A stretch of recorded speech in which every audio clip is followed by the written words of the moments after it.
하나님 감사합니다. 5월에 이렇게 아름다운 날을 우리에게 선물로 주시고, 하나님 우리로 하여금 이 아침에 주님을 찬양하며 주의 이름만 높일 수 있도록 은혜 베풀어 주시니 감사합니다. 주께서 창조하신 온 만물이 주를 경배하고 있는 줄 믿습니다.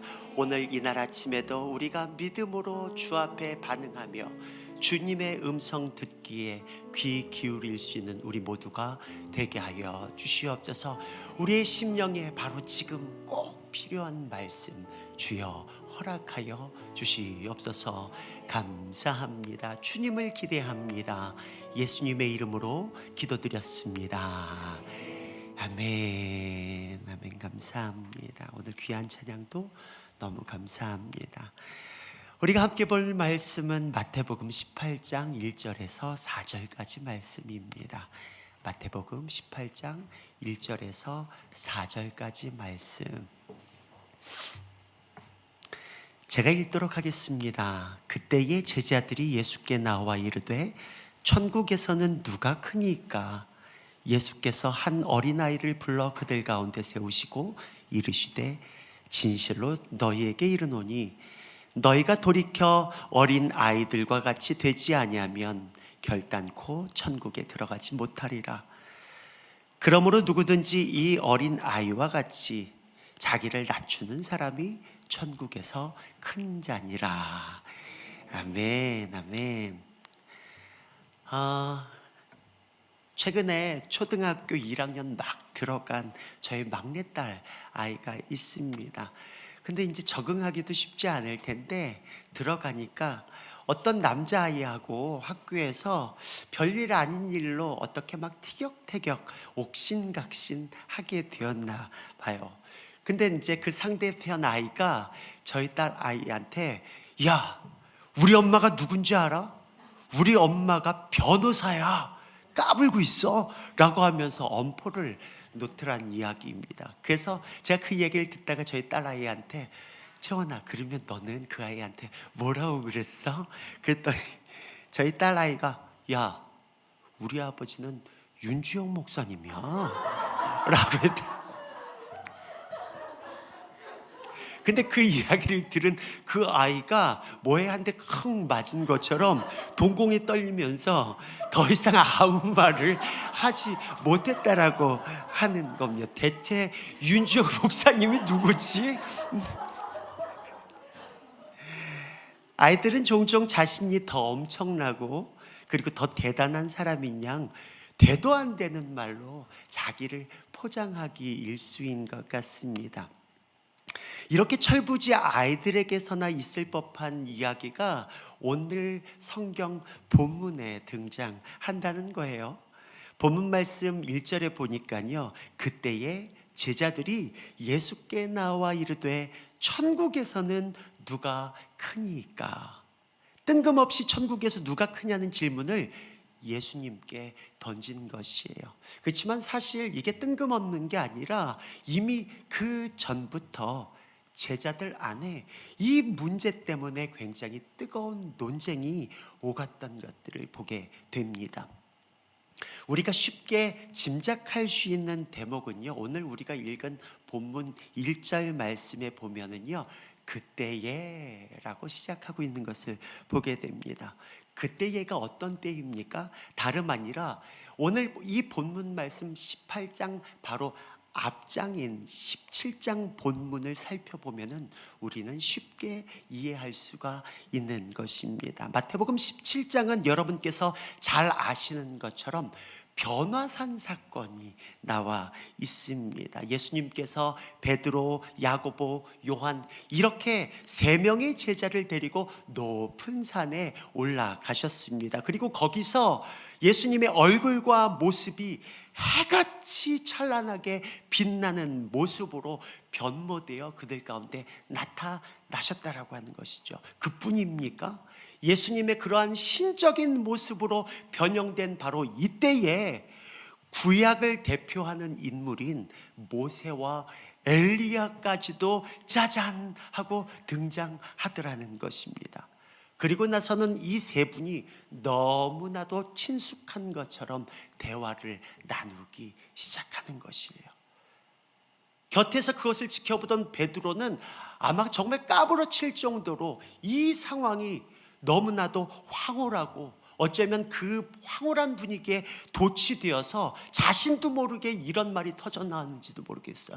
여기가 좋사오니, 여기가 좋사오니 주님을 위해, 모세를 위해, 엘리야를 위해 초막셋을 짓겠다는 다소 엉뚱한 이야기를 꺼내게 됩니다.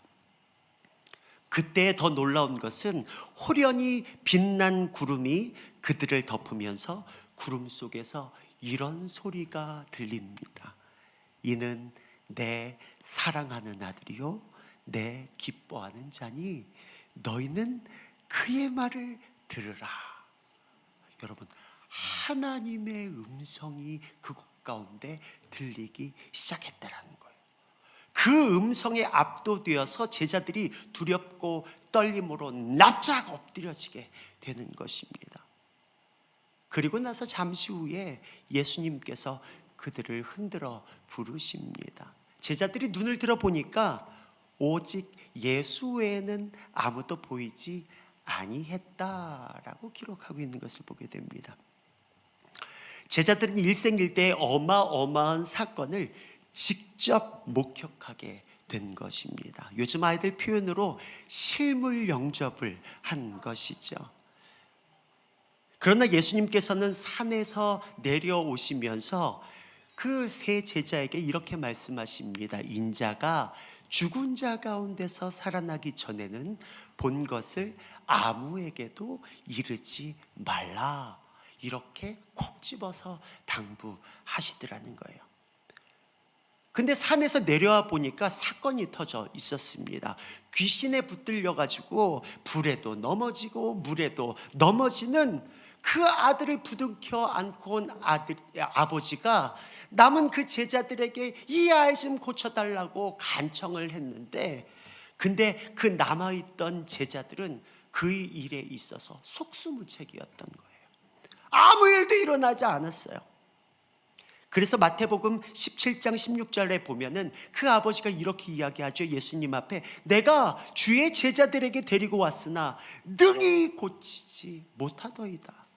능히 고치지 못하더이다. 이 말은 무엇이? 기대했다라고 하는 거예요. 예수님의 제자들이기 때문에 능히 고칠 줄 알았는데 못하더이다. 17절 18절 말씀에 보니까 예수님이 대답하시 이르시되 믿음이 없고 패역한 세대여, 내가 얼마나 너희와 함께 있으며 얼마나 너희에게 참으리요 그를 이리로 데려오라 하시니라. 이에 예수께서 꾸짖으시니 귀신이 나가고 아이가 그때부터 나으니라. 놀라운 기적의 역사가 일어났어요. 그리고 그 모든 상황이 정리가 되었습니다. 그때에 제자들이 예수님께 이렇게 묻습니다. 우리는 왜 쫓아내지 못하였습니까? 예수님이 한마디 이렇게 말씀하시죠. 너희 믿음이 작은 까닭이니라. 너희에게 믿음이 겨자씨 한 알만큼만 있어도 이 산을 명하여 여기서 저기로 옮겨지라 하면 옮겨질 것이요 또 너희가 못할 것이 없으리라. 이러한 예수님의 말씀이 그 산 아래 남았던 제자들을 어쩌면 더욱 위축시켰는지도 모르겠어요. 가뜩이나 예수님께서 특별히 베드로와 야고보와 요한 세 명의 제자만 따로 데리고 가신 것도 어쩌면 그들에게 있어서는 섭섭할 수도 있는데 아무 일도 일어나지 않고 그리고 아무 능력도 일어나지 않고 뭔가 그들로부터 자신들이 뒤처진 느낌마저 그 남은 제자들에게는 들었을지도 모르겠어요. 이러한 사건 속에 우리가 미루어 짐작할 수 있는 것은 변화산 사건을 경험했던 세 제자의 모습은 그 외의 제자들과는 굉장히 상반된 모습이었겠다 하는 것이에요. 어쩌면은 그 세 명의 따로 구분된 제자들의 눈초리가 야, 그것도 못하나? 그 일 하나 못하나? 그러면서 자신들은 변화산 사건의 그 놀라운 영광의 광의로움, 그것이 그대로 남아서 어쩌면은 자기들끼리는 수군거리고 있었는지도 물론 이건 제 상상입니다.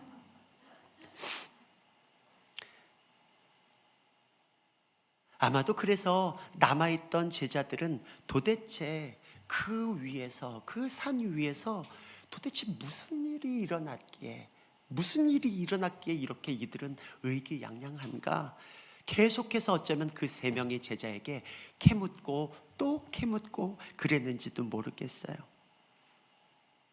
여러분, 과연 그 세 명의 제자는 예수님의 당부처럼 인자가 죽은 자 가운데서 살아나기 전에는 본 것을 아무에게도 이르지 말라, 이 말씀을 지켰을까요? 그렇지 못했을까요? 아마도 당연히 지키지 못했기 때문에 18장 말씀에 착 들어서면서부터 바로 천국에서 누가 큽니까 주님? 하고 제자들이 원성 높은 이런 질문들을 예수님 앞에 하지 않았나 싶은 것입니다.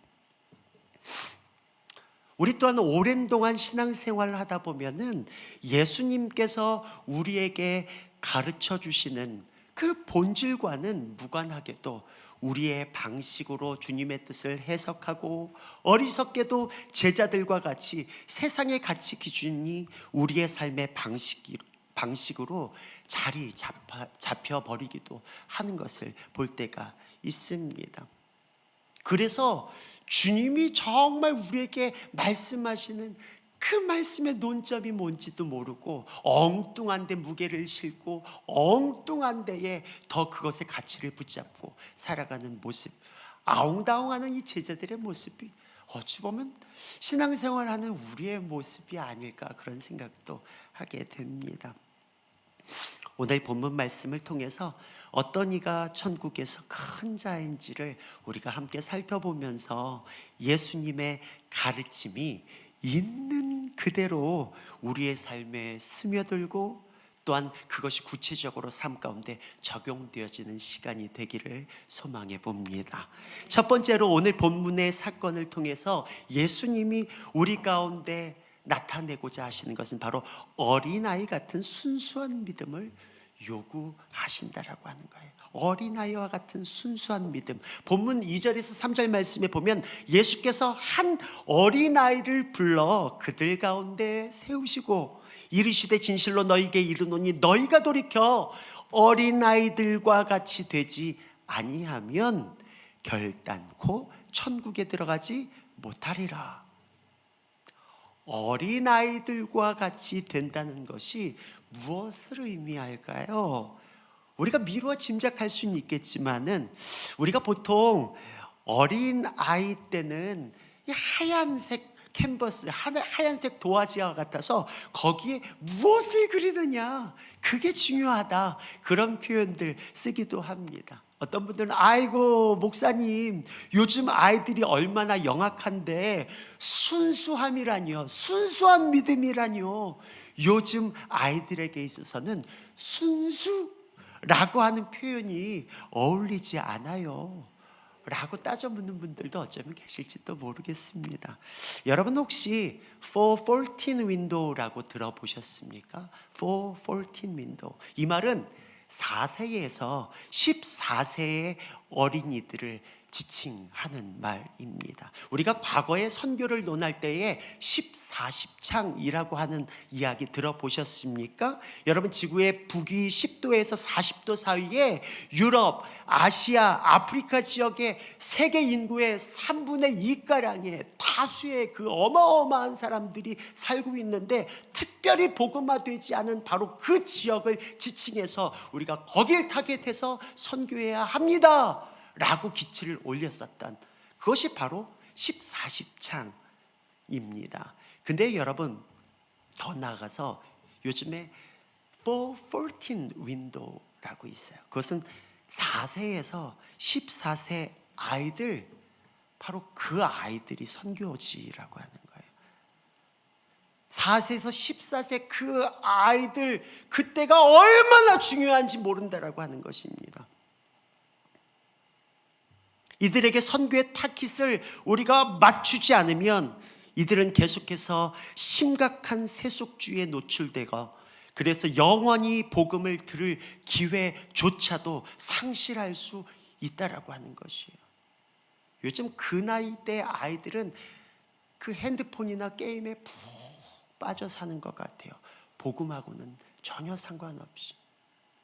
여러분, 414 윈도우, 그 아이들에게 지금 복음이 가장 중요하다라고 하는 것입니다. 제가 어린 시절에 저희 부모님이 굉장히 시골에서 목회를 시작하셨어요. 어느 정도 시골이었냐면은 그 마을 진입로에 다리조차 없어서 그 개울물을 징검다리로 건너야만 들어갈 수 있는 소위 시골 중에 깡시골이었었습니다. 거기서 여름 성경학교 때 어떻게 했는 줄 아십니까? 천막 치고 가만히 깔고서 수박 깨어 먹으면서 여름 성경학교 했었어요. 제가 이 얘기를 지난 푸른데이 마친 우리 차세대 교육자분들에게 이야기했더니 웃으시더라고요. 네, 전혀 상상할 수 없는 이야기 같지만 사실 저는 그 깡시골에서 가만히 깔고 천막 치고 수박 깨 먹어가면서, 요즘처럼 무슨 영상 이런 기기가 어디 있습니까? 궤도 아십니까? 궤도?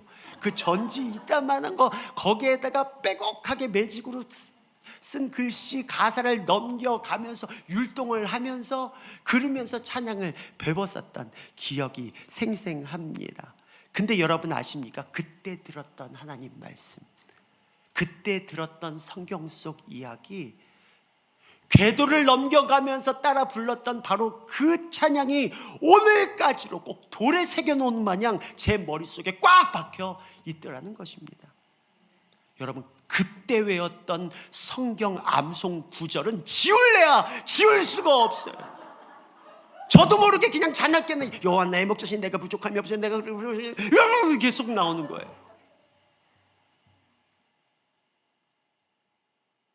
제가 그 시절에 하나의 어렴풋한 기억이 있습니다. 바람이 세차게 부는 날이었었어요. 제가 대문 앞에 쪼그리고 앉아서 울고 있더래요.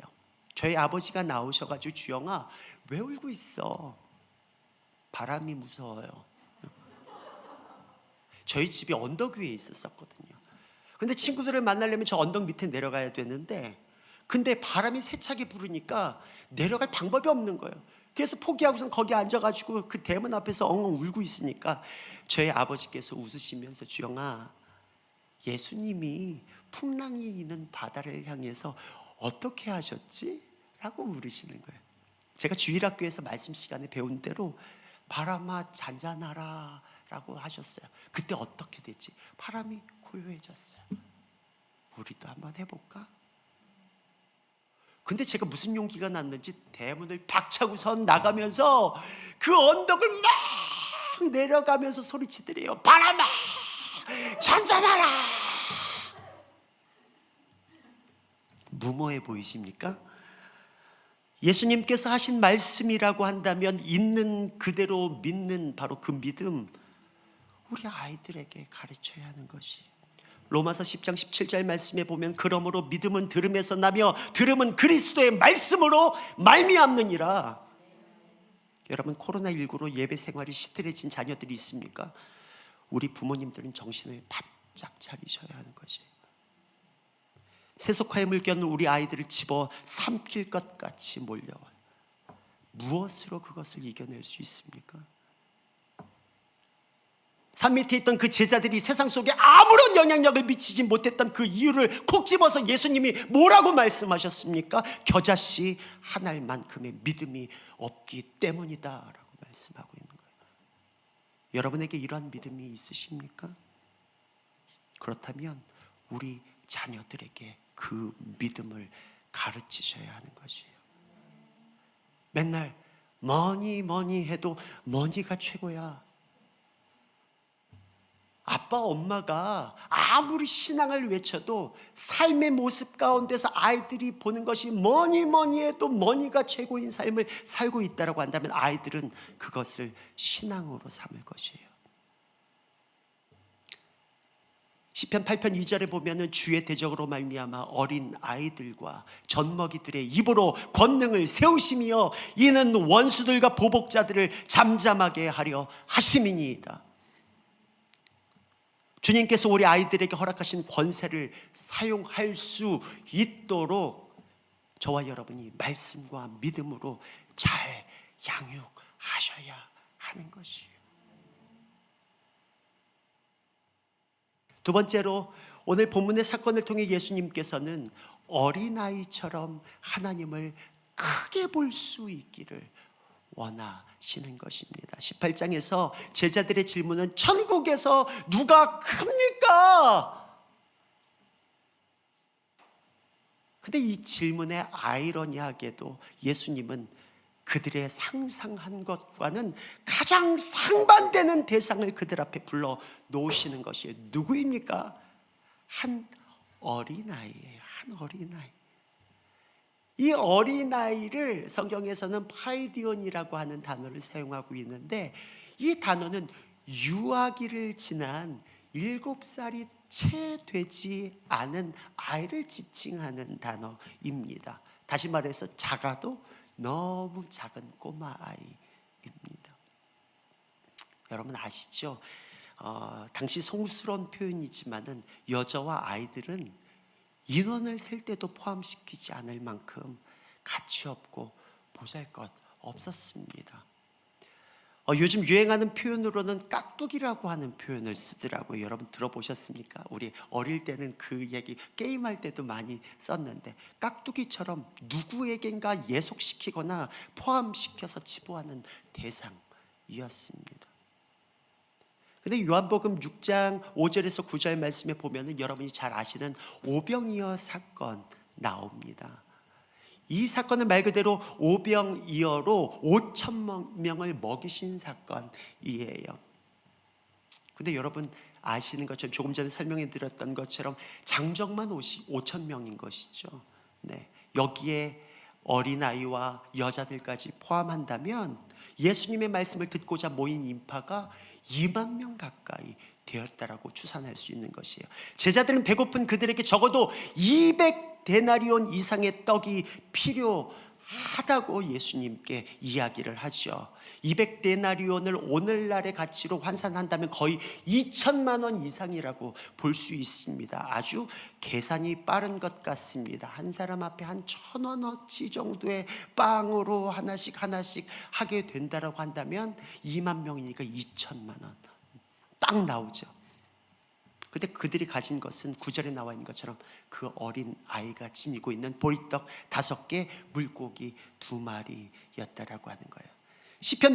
시몬 베드로와 안드레가 예수님께 그것이 이 많은 사람들에게 도대체 얼마나 되겠습니까? 이것 가지고 사람들 어떻게 먹일 수가 있습니까? 여러분 틀린 말 아니죠.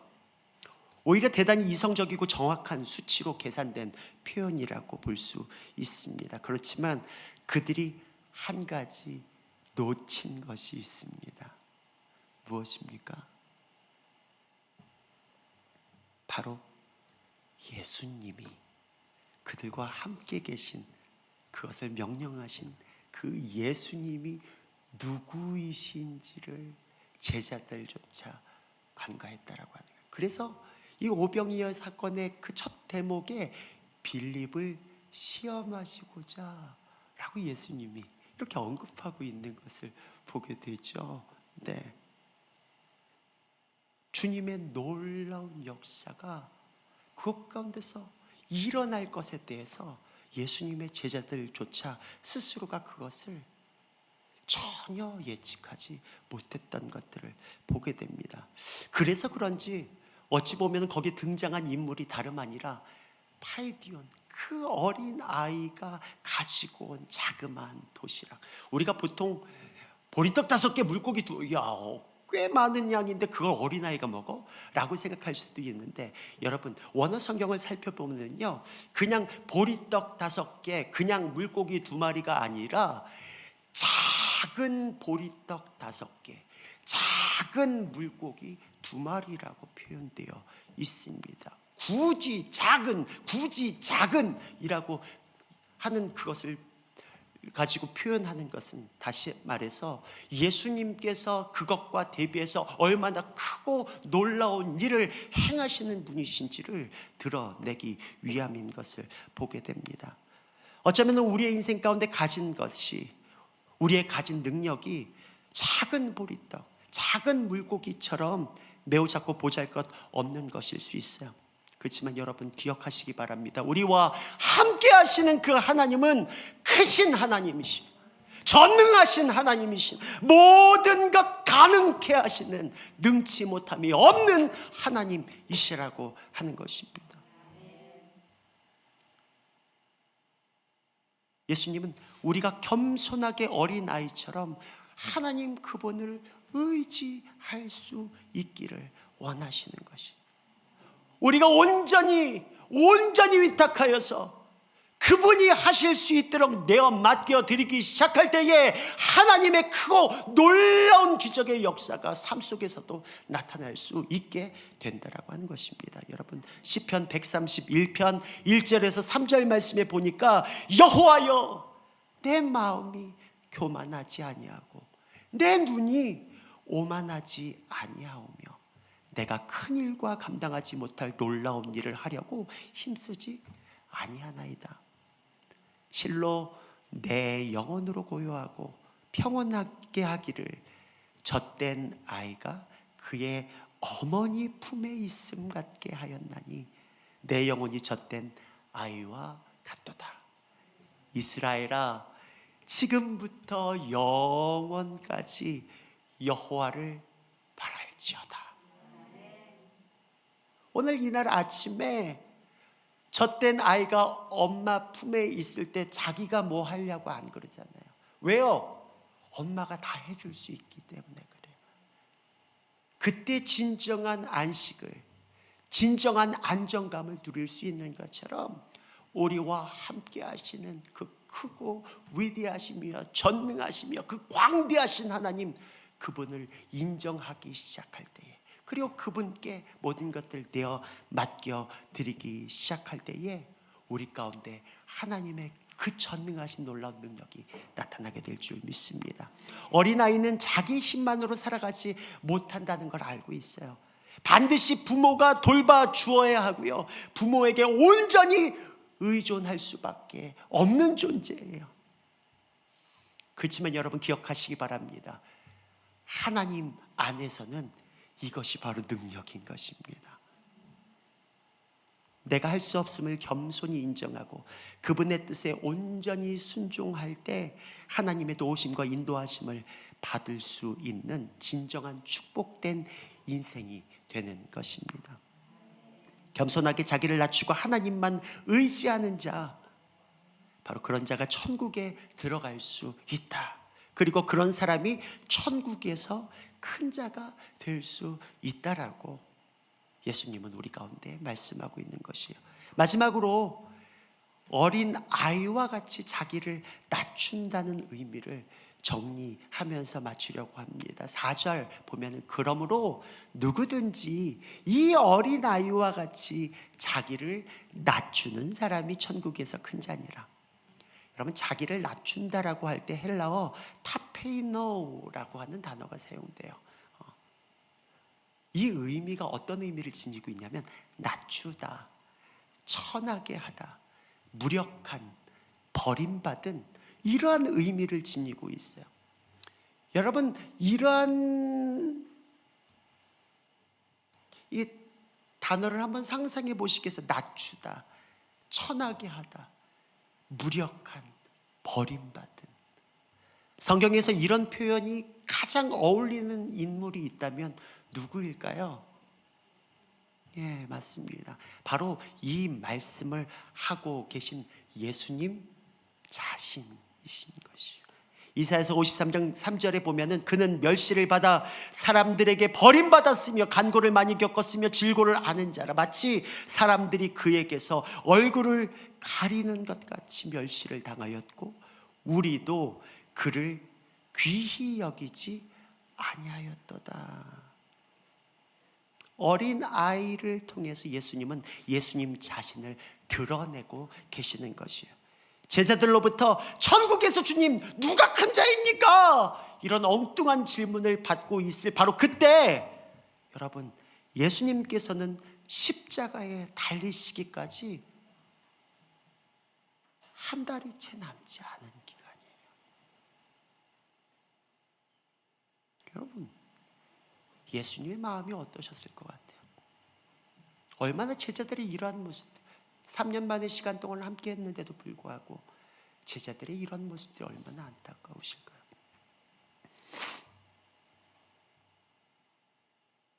예수님이 곧 십자가에 못 박혀 죽으실 그러한 상황조차 인지하지 못하고 있는 제자들에게 예수님은 어린 아이를 통해 예수님 자신을 나타내고 계신 것이에요. 그래서 5절 말씀에 보면 누구든지 내 이름으로 이런 어린 아이 하나를 영접하면 곧 누구를요?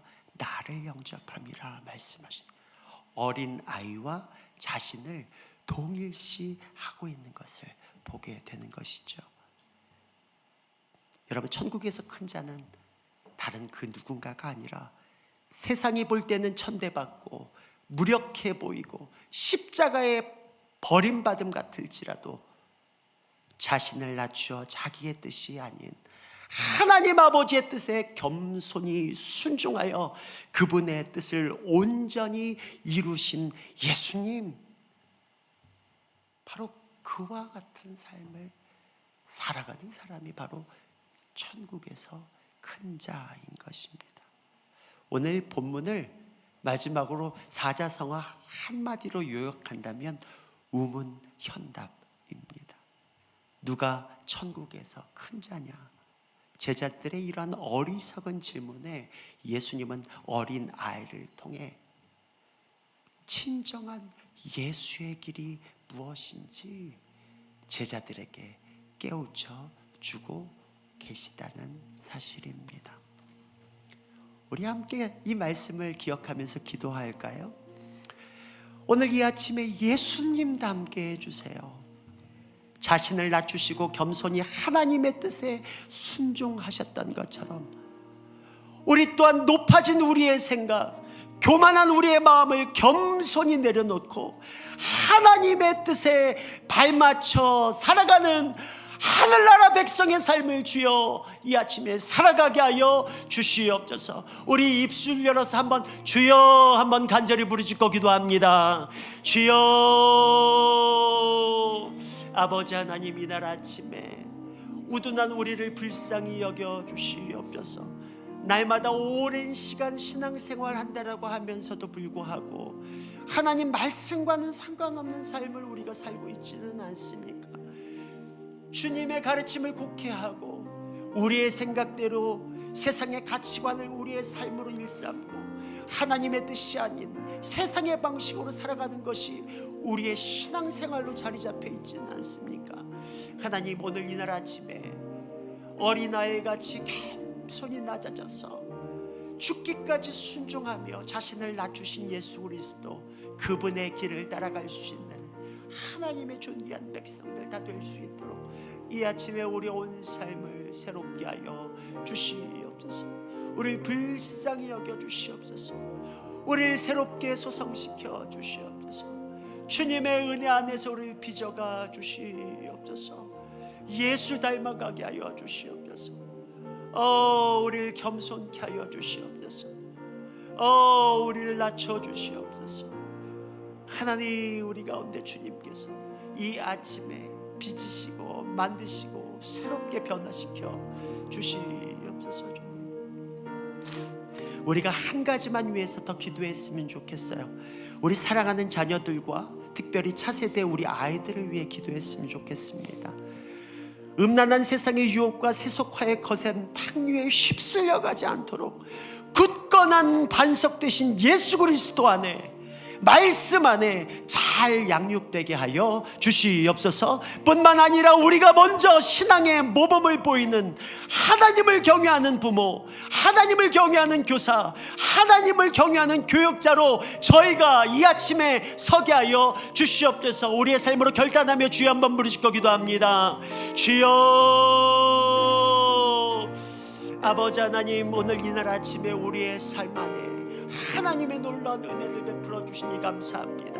우리에게 맡기신 차세대, 우리에게 맡기신 우리 살아가는 자녀들, 하나님 믿음으로, 말씀으로 잘 양육하게 하여 주시옵소서.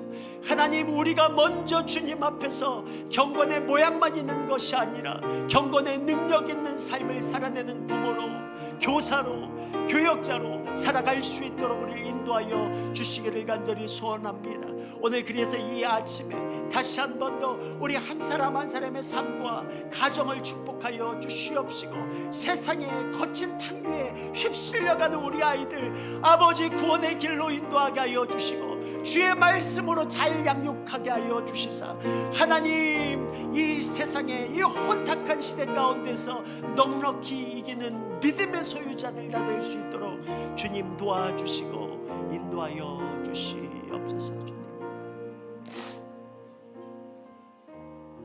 오늘 이날 아침에 우리 가운데 말씀을 통하여서 도전하여 주시고 우리를 빚어주시고 새롭게 하여 주시니 감사합니다. 어린이 주일을 지나면서 특별히 저희들이 이제 내일은 5월 5일 어린이날인데, 하나님 아이들을 그냥 즐겁게 해주는 것에 그치지 않게 하여 주시고, 하나님 그들의 인생에 있어서 가장 소중한 것이 무엇인지 그들에게 진정한 가치를 심어줄 수 있는 믿음의 가정들로 우리가 세워지도록, 우리 교회를 그렇게 세워질 수 있도록 하나님 그리하여서 정말 미래가 밝은 교회로 우리 높은 듯 푸른 교회를 주여 사용하여 주시옵소서. 우리 차세대, 우리 살아가는 자녀들 날마다 주의 말씀으로 꼴을 먹고 무럭무럭 자라나게 하여 주시사, 하나님 세상이 아무리 우리를 뒤흔들어 대더라도 하나님 우리 사랑하는 자녀들 말씀 안에서, 믿음 안에서 넉넉히 이길 수 있도록 힘주시고 능력 허락하여 주시옵소서. 감사합니다. 예수님의 이름으로 기도드렸습니다. 우리가 다 함께 주기도문으로 오늘 수요기도회를 마치도록 하겠습니다. 하늘에 계신 우리 아버지여, 이름이 거룩히 여김을 받으시오며 나라가 임하시오며 뜻이 하늘에서 이루어진 것 같이 땅에서도 이루어지이다. 오늘 우리에게 일용할 양식을 주시옵고, 우리가 우리에게 죄 지은 자를 사하여 준 것 같이 우리 죄를 사하여 주시옵고, 우리를 시험에 들게 하지 마시옵고 다만 악에서 구하시옵소서. 나라와 권세와 영광이 아버지께 영원히 있사옵나이다. 아멘.